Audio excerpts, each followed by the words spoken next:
안녕하세요. 회원 컨설팅 연구소 소장 이충훈입니다. 그동안에 제가 인문학 강의 차원에서 불교의 현대적 응용학이라든지 사무의지에 대해서 제가 영상을 만들고 있는데, 오늘은 사실 회원 컨설팅 연구소는 인생 상담뿐만 아니라 세무 상담이라든지 또 뭐 M&A든지 등등 여러 가지 자문을 해드리고 있는데, 이제 인문학 강의하다 보니까 이제 오늘이 12월 24일이면 곧 연말 닥치잖아요. 그러면 근로자의 입장에서는 연말 정산에 대해서 신경을 써야 될 항목들이 들어 있잖아요. 그래서 연말 정산에 관련해 가지고 자주 상담이 들어온 것이 있는데, 그런 것들 중에 특히 앞으로 남은 기간 또 얼마 안 남았잖아요. 뭐 어떻게 또 자료를 준비해야 될지 그런 거에 대해서, 또 특히 또 연말 정산할 때 인적 공제 받을 항목에 대해서 특히 또 주의할 사항, 그런 걸 위주로 상담한 내용 중심으로 또 살펴봐드리도록 하겠습니다. 그러면 먼저 근로소득이 있는 분들이 이제 세액을 어떻게 납부하는지 그 과정을 설명해 드린다면, 통상적으로 우리가 급여를 받을 때마다 직장에서 이제 일정한 세금을 떼고 주잖아요. 이렇게 세금 떼는 내는 이유가, 이제 연말에, 예를 들어서 일반 다른 소득이 있는 데는 이듬해 5월 달에 5월 30일까지 종합소득을 신고하잖아요. 이때 세금을 한꺼번에 납부하면 또 뭐 세금을 못 납부할 경우도 있으니까 미리 조금 납부를 하고 있잖아요. 그렇죠. 그래서 연말에 이제 한꺼번에 이제 과연 이분이 과표가 얼마 정도 되는지 이제 그 정산을 하는 개념이기 때문에, 그래서 연말 정산을 하는데, 현재 그러면 근로소득 있는 분들이 일반적으로 연말 정산한 과정 절차를 보면 이렇습니다. 우리가 총 급여액이 있고요. 우리가 매월 급여액은 시금에서 총 급여액은 세금 떼기 전 그 급여액입니다. 그래서 총 급여액에다가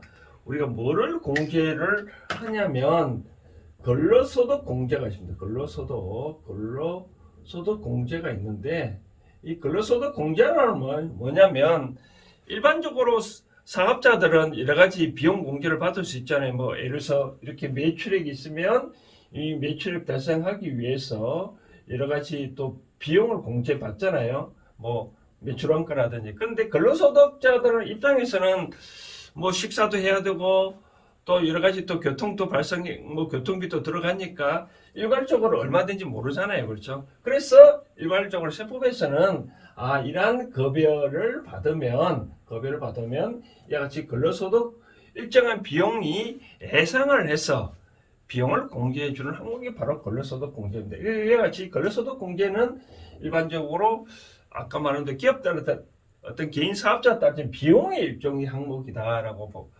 봤고요. 그래서 총 이건 얼마까지 떼주는, 이거는 뭐 어떤 세법에서 직장이 알아서 공제를 해주는데 크게 신경 쓸 항목이 아닌데, 통상적으로 이거를 얼마나 공제해 주냐면, 통상 뭐 비율이 여러 가지인데 뭐 70%도 있고, 뭐 예를 들어서 500만 원 이하, 금액이 500만 원 이하까지 70%까지 공제를 해주고, 근데 1억 2천 되는 분들은 얼마까지 2%까지 받는 거 해주거든요. 그러니까 총 금액의 2%까지 이와 같이 뭐 근로소득 공제는 이 가표마다 우리가 공제해주는 항목이 있기 때문에 비율이 다 다르기 때문에 우리가 특히 연말 정산할 때는 크게 뭐 신경 쓸 항목은 아닙니다. 이와 같이 금액에 근로소득 받으면 이와 같이 근로소득 공제 받은 금액이 이렇게 나온 것이 바로 근로소득 금액이다라고 봅니다. 우리가 각종 이 종합소득이니 종합소득 금액이니라고 여러 가지 가표란 개념을 계산할 때 이 금액이라는 말이 중요합니다. 그러니까 이와 같이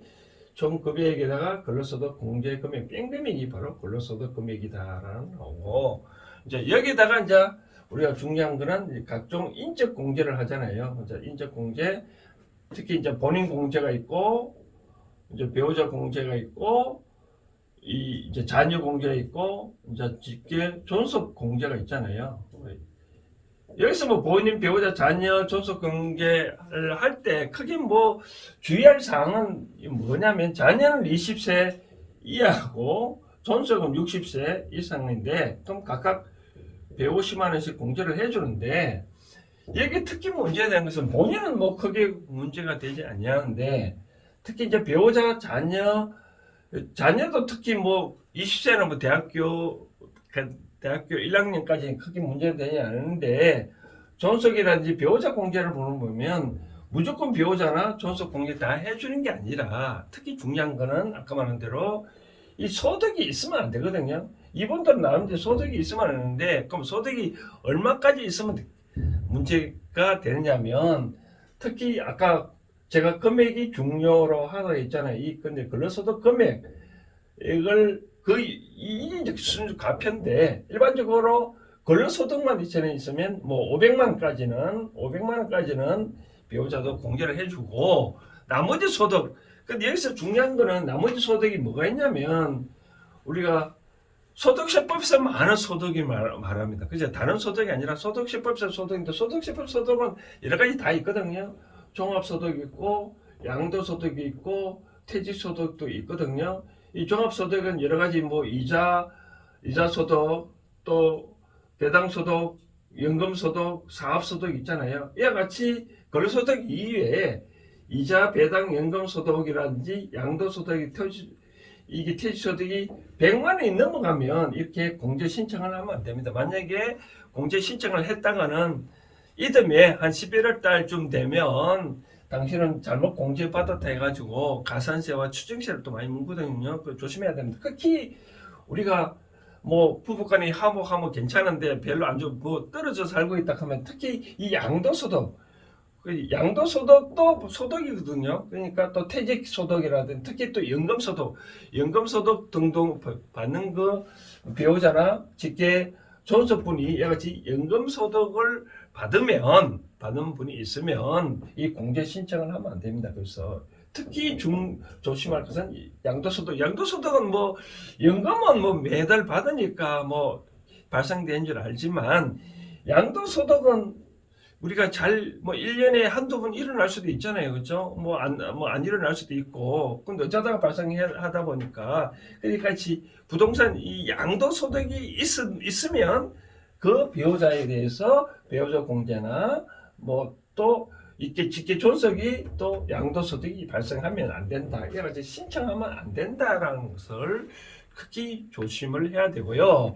그 다음에 인적 공제를 할 때 그러면 이 사람이 태어나고 또 돌아갈 수도 있잖아요. 이와 같이 중요한 거는 그러면 그 같은 경우는 어떻게 하냐. 자녀 같은 경우에는 태어난 경우는 우리가 12월 31일 기준으로 자녀가 있냐 없냐라고 따지면 되고요. 자녀가 있으면 따지면 그러니까 우리가 중간에 뭐 7월 1일 태어났다 하더라도 11월 31일 기준에 자녀가 있으면 이제 자녀 공제를 받을 수 있는 거고 그다음 직계 존속 공제는 우리가 뭐냐면 1월 1일 기준으로 만약에 나의 부모님 살아 계셨다면 비록 11월 31일 기준으로 만약에 안 계신다 하더라도 이와 같이 공제를 해준다라고 보면 됩니다. 그래서 이 자녀는 12월 31일, 부모님은 1월 1일 기준으로 계시냐 안 계시냐에 따라 공제 신청하면 되기 때문에 요 사항은 잘 기억해놨다가 신청하면 될 것 같아요. 그 다음 이제 우리가 신경 써야 될 항목이 이제 얼마 안 남았기 때문에 특히 뭐를 신경 써야 되냐면 이와 같이 이제 각종 비용 공제 항목이 있는데 아까 말한 대로 총 금액에다가 우리가 근로소득 공제 이거는 자동으로 직장 해준다 했잖아요. 그 다음 인적 공제하는데 나머지 이렇게 나온 가표에서 또 세액 공제를 하는 항목이 있거든요. 세액 공제 내는 항목은 주로 저는 뭐가 있냐면 근로자를 신경 써야 될 항목이 여러 가지 이제 의료비 공제도 있고 기부금 공제가 있고 특히 이제 연금저축에 신경 써야 되는데 지금 우리가 할 수 있는 방법은 의료비 공제는 뭐 또 별로 우리가 이 병원비 지출해야 되니까 지출한 거에 대해서 받으니까 더 신경 쓸 필요 없고 그 다음 이제 기부금 공제는 그런 생각합니다. 기부금 공제는 우리가 뭐 얼마 낸 금액에 대해서 12% 또는 15% 받는데 내가 기부금 공제를 받기 위해서 지금도 기부를 한다 그러면 내가 기부한 금액에 12% 15%니까 오히려 손해잖아요. 그렇죠? 물론 뭐 평소에 어쩔 수 없이 각종 종교나 뭐 종교단체 또 여러 가지 불우이웃 단체가 기부를 하고 있으면 야 같은 영수증은 잘만 챙겨놓으면 되지. 내가 지금 현 상황에서 어떤 절차를 하기 위해서 어떤 내가 기부금을 더 한다 그러면 그거는 아니잖아, 그렇죠? 그다음 이제 중요한 거는 제가 말한 이제 연금저축인데, 연금저축은 지금 이제 우리가 얼마 안 남은 기간에 신경 써야 될 미 연금저축인데, 연금저축은 우리가 모두 다 또 공제를 해주는 게 아니라 이것도 또 조심해야 할 항목인데, 연금저축을 불입했다 해서 다 100% 공제해주는 그런 항목은 아닙니다. 그러면 연금저축을 얼마를 공제해 주냐면, 우리가 통상 700만 원 있고 또 400만 원 있고 300만 원 개념이라는 개념이 있잖아요. 그렇죠? 이거는 무슨 말이냐면, 일반적으로 연금저축은 우리가 이제 55세 지나서 연금으로 받을 수 있는 그런 거는 개인 뭐 연금저축, 연금신탁 등등 있잖아요. 그런 걸 말하는데, 일반적으로 400만 원까지는 공제를 해준다. 400만 원까지는 공제를 해주는데, 이걸 또 해준다 해서 과거에는 우리가 이와 같이 연금저축을 불입을 한다 하더라도 참 좋았던 건 뭐냐면, 자기가 연금을 불입하려면 이 부담한 금액에다가 내가 부담 세울 만큼, 예를 들어서 소득세율이 구간별로 다 다르잖아요. 그렇죠?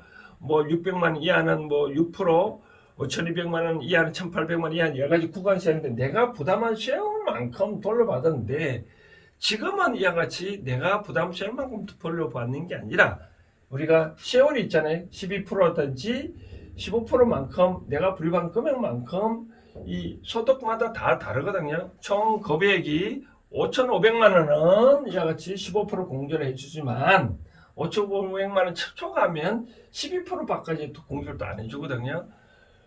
그렇기 때문에 뭐 연금저축을 불입을 해서 12%, 15% 공제를 받기 위해서 한다. 물론 뭐 세금, 어차피 연금은 나중에 조금 불입을 해놓으면 나중에 55세 지나서 받을 수 있기 때문에 뭐 그런 거는 괜찮은 것 같아요. 뭐 과거에는 부담스러울 만큼 받았지만, 지금은 이렇게 12%, 15%, 즉 5,500만 원 이하는 15% 공제받고 5,500만 원 이상은 12% 공제받았기 때문에 받을 수 있기 때문에, 지금은 조금 이런 식으로 요 한도만큼만 불입을 하면 될 것 같아요. 한도 초과되는 과목은 불입을 안 하니까. 그럼 한도를 계산을 어떻게 하냐? 한도는 어떻게 계산하냐 보면, 우리가 일반적으로 400만 원까지는 공제를, 이제 세액공제, 아까 말한 대로 세액공제를 12%, 15% 공제를 해주는데, 아까 말한 대로 15%는 5,500만 원 이하, 그다음 5,500만 원 초과는 12%인데, 일반적으로 400만 원까지 불입을 할 필요가 있을 것 같고, 그 다음 이제 아까 700만 원 뭐냐면, 우리가 연금저축 중에 우리가 퇴직금, 이게 퇴직금을 연금으로 받겠다. 이게 퇴직 IRP 제도인데, 이 IRP 제도에 내가 그 위에 추가적으로 300만 원까지 더 불입을 하면 요거는 700만 원까지 공제받을 수 있다. 그러면 예를 들어서 내가 연금저축을 만약에 350만 원 불입을 했다. 350만 원 불입을 했다면 나머지 350만 원 추가로 더 불입을 하면 700까지 되잖아요. 그렇죠? 그러니까 700만 원까지는 퇴직연금을 IRP 제도로 해서 공제를 받을 수 있다. 그러니까 이 소득공제가 아니라 세액공제를까지 받을 수 있죠. 정확한 용어는 세액공제겠죠. 세액공제 받을 수 있다. 근데 이 연금저축이 만약에 400만 원 오버됐다. 그러면 오버된 금액은 인정을 안 해줍니다. 그죠? 그럼 나머지를 어떻게 하냐? 그러면 퇴직 IRP 즉 300 정도를 불입을 하면 총 700만 원까지 불입할 수 있다.